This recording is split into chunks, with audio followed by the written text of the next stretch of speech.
It's a new product video for the new O-Gauge Legacy GP35 diesel locomotives. These locomotives are available in 2 road numbers for the powered units and 1 road number for the non-powered units. They're available in the following road names: New York Central, Union Pacific, Southern Pacific, Canadian Pacific, Pennsylvania Railroad, Conrail, Milwaukee Road, and Erie-Lackawanna. Out of the package, you will receive the manual for loading the engine memory module, the instruction manual for the locomotive, smoke fluid funnel and a smoke fluid pipette, 4 replacement traction tires, and the engine memory module that is specific to the road name and road number of the locomotive you purchased. The GP35 Legacy diesels feature front and rear electrocouplers, LED headlights, marker lamps, and cab lamp, die-cast trucks, fuel tank, side frames, pilots, stamped metal frame, plastic body construction. They feature Legacy control, Odyssey 2 speed control, and a fan-driven smoke unit. To access the switches and volume control on our GP35, we simply need to remove the rear radiator fan hatch from the shell of the locomotive. This hatch is held on by 2 magnets and 2 clips, and it's oriented so you can only put it on one way. There are a total of 3 switches in our GP35. The first switch being the program run switch. In the program position is where you want to put the switch when you're assigning the locomotive ID number, or if you're operating in a conventional environment, the program position is used as the E-unit lockout to keep the locomotive running in one direction at all times. You place the switch in the run position after the ID number is assigned in either command or legacy mode, and the engine will retain that ID number until you change it again in the future. If you're operating conventionally, the run position gives you the ability to cycle through all 3 directional states. The next switch we have is the Odyssey on-off switch. In the Odyssey position, that ensures that the Odyssey 2 speed control is enabled, and the locomotive will maintain a steady speed regardless of track conditions or load. In the no Odyssey position, Odyssey 2 speed control is disabled. If you run your locomotive with the switch in the no Odyssey position, it is normal to have to turn the red thumb wheel on the remote several times before the locomotive begins moving. The last switch that we have is the smoke on-off switch. In the SMK position, the smoke is on and can be controlled on and off through the Legacy remote or the Cab 1 remote. In the no smoke position, smoke is completely disabled and cannot be turned on and off from the remote. That switch is there mainly for conventional operators who either choose to or not to use the smoke unit when operating conventionally. We also have the manual volume adjustment pot located right here. The volume pot is the master volume control that sets the maximum volume of the locomotive. Finally, we have our 9-volt battery harness tucked down here in the battery holder. If you're operating in a legacy mode or command mode, you probably won't need the battery. However, if you are operating conventionally, you want to make sure you install a regular alkaline 9-volt battery to keep the sounds alive when you do your directional state changes. Before we place our locomotive on the track, we want to make sure that we perform some simple preventive maintenance steps to ensure prime operation of our locomotive. We're going to use our oil applicator with our needle tip, and we're simply going to place a small drop of oil right on the axle of the truck where it goes through the bearing. And then again another one on the other axle. And you want to repeat this process for the other side. Between the gear and the truck block, just put a drop of oil right on the axle. This will help lubricate the axles where they go through the bearings in the truck block. I do not recommend that you put any grease or oil on the exposed gears, as that will simply give debris something to cling to which can potentially get caught up in your gears and affect the performance. You want to also put a small drop of oil on the axle for the collector. This will ensure that at no time will this collector start squeaking or squealing while the locomotive is moving. And you want to do this to both collectors on each truck. And just work that in with your thumb. Repeat the process for the other truck, and we're ready to get this engine on the track and underway. Now, before we get our new Legacy GP35 on the track, we first need to tell our Legacy remote everything about this locomotive. To do that, we need to tell the remote what locomotive number we're going to assign it. Since the cab number is 742, using our numbering convention of the last 2 digits of the cab number, we're going to press engine 42. We then take our orange memory module and insert it into the top of the cab with the silver circle L facing up. Press the info button and press the button under load. It tells us that the module is inserted. It's a Union Pacific 38527 GP35 number 742. Load engine data. We want to load the data, so we press the button under yes. It tells us the data is loaded, and we can remove the module to continue. Once we remove the module, take you through the engine menu here and show you what this has done for us. It's already assigned our name, so we press the scroll button one time to get to the type tab. It has set our type as diesel because the GP35 is a road engine. Pressing scroll again has set our control to Lionel Legacy. Pressing scroll again has set our sounds to Legacy Rail Sounds. To exit the engine menu, we simply press the info key. You see the cab number displays momentarily at the top of the screen, and scrolling across the top is Union Pacific GP35. Once again, we press engine 42. Our cab number displays. The touchpad has the numeric icons. In the lower left hand corner is the on-off button. Pressing and holding this will activate a crew dialog and then the startup sequence of the sounds. To access the engine menu or the icons for the specific to operating the engine, we press the aux1 or the straight arrow key one time. What this has done is it has already loaded the icons for us. They are volume up, crew talk, manual RPMs up, volume down. The black circle is engine shutdown. If you press this when the engine is at idle, it'll play the shutdown sequence and turn off the sounds, the lights, and the smoke unit.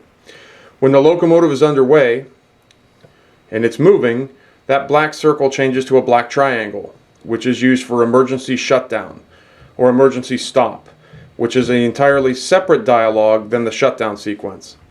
We have manual RPMs down, tower comm, smoke off, smoke on. There are 3 levels of smoke on and off: low, medium, and high. And then going down, medium, low, and off. The R is engine reset. The 2 soft keys in the lower right hand corner are Rule 17 lighting enabled and Rule 17 lighting off. By pressing the speed bar, the icons on the touchpad change. We have our 6 preset railroad speeds. Pressing and holding any one of these 6 icons will activate a crew dialog.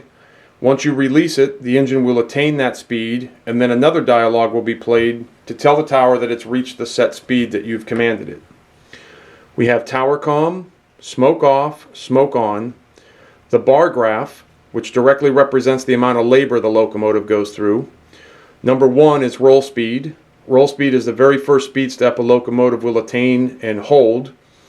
There's the effects up and the effects down button. By pressing effects up, you see labor increase appear on the top of the screen, and each time I press it, this bar graph raises. This is the amount of effort the locomotive will play through the sound system when it's pulling a load. If I press the effects down button, it says labor decrease on the top of the screen, and my bar graph lowers with each press of the button. To get back to the original touchpad, we simply press aux1 and the original icons appear. If you plan to use the smoke unit in your GP35, it's a really good idea that you prime your smoke unit before you begin any operations at all. To do this, we're going to use the 6-37841 Lionel Premium Smoke Fluid.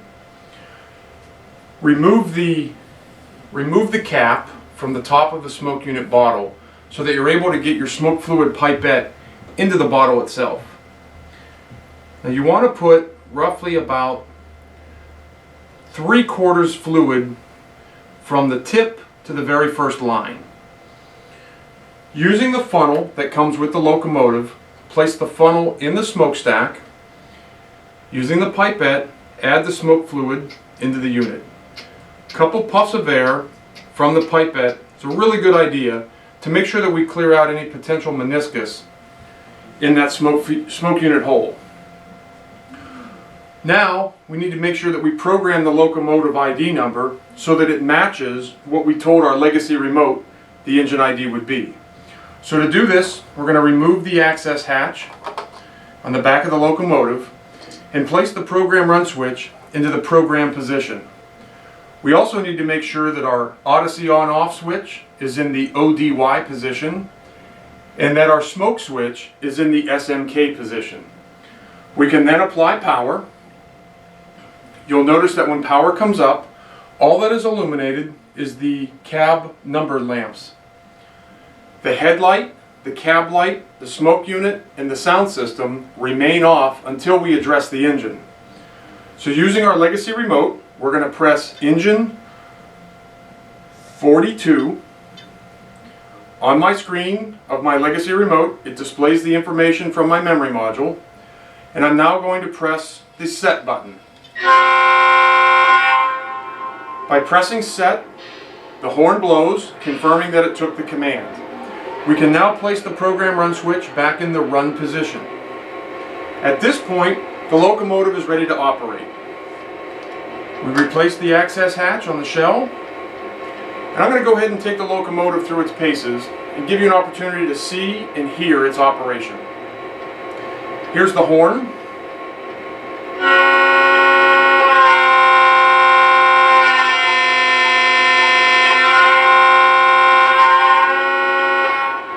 The bell.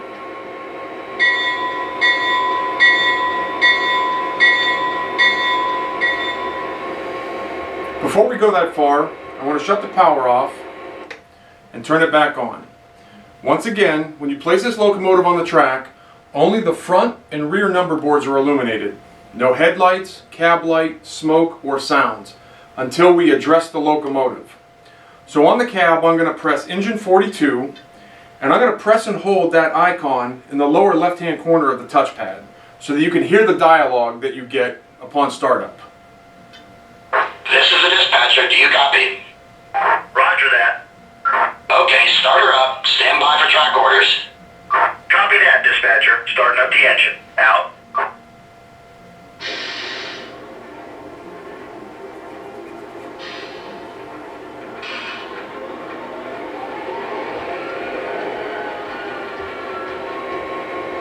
Now, after we have addressed the locomotive, you can see that the cab light is illuminated. The marker lamps on the back of the locomotive, which you cannot see, have illuminated. The sounds are up. Now I'm going to go ahead and turn the smoke unit on by using the icon on the touchpad, low, medium, and high. It is not uncommon for it to take 10 to 30 seconds for the smoke to appear after you initially turn the smoke unit on. Once you begin turning the throttle, the front headlight will illuminate and stay on as long as the engine is moving. Now, if you have Rule 17 lighting enabled, the front headlight will be dim when the locomotive is sitting still and will get brighter when the locomotive begins moving. If you have Rule 17 lighting disabled, the lights will stay a solid brightness, whether it's poised to go forward or poised to go backwards. The lighting is directional. Now once I change direction, my front marker lamps will illuminate and my front headlight will go out. My rear headlight then comes on. As long as the locomotive is sitting at idle, my interior cab light is illuminated. Once I begin turning the throttle to move the engine, the interior cab light turns off and will remain off whenever the locomotive is moving. And go ahead and stop the engine, change direction, and run it through all 8 notches of the RPM so that you can hear what they sound like.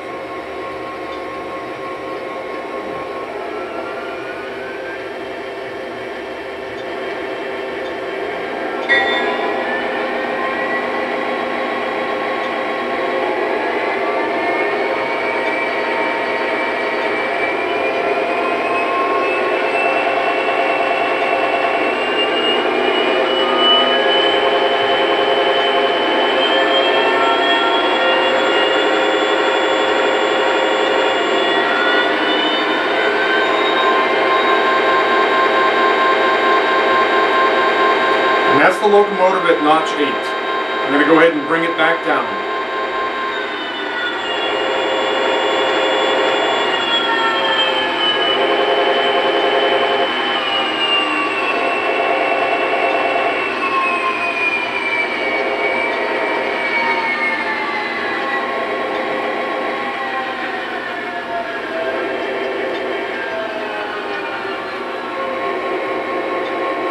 And that's the locomotive at idle. So once again, the horn, bell,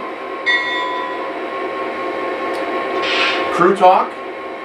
Can I get a green light? Over. Negative. Stand by. Over. Tower comm. Roger that. Out. Dispatcher here. You're clear to pull. Over. Thank you. We've got the green light. Out.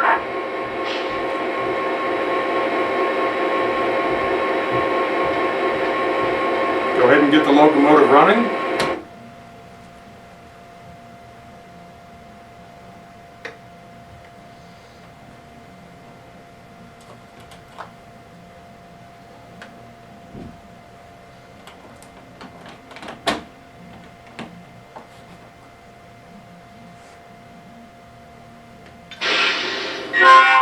You have to cut that part off, Hilbert.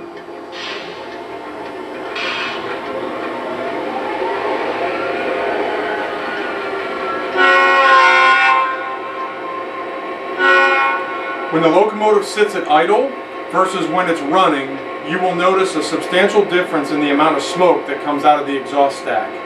When the engine is at idle, the smoke exhaust is actually less than what it is when it's underway or under load. These legacy GP35s are also equipped with what's called sequence control. Sequence control is basically a series of sound dialogues that occur based upon throttle responses. Now, we've covered this in past product videos before, so I'm not going to put you through watching this, but the way that you access the sequence control is that you press and hold the aux1 or the straight arrow key for 3 seconds. I'm going to do that now, and you'll hear the 2 bells and the horn blast to signify it's entered sequence control.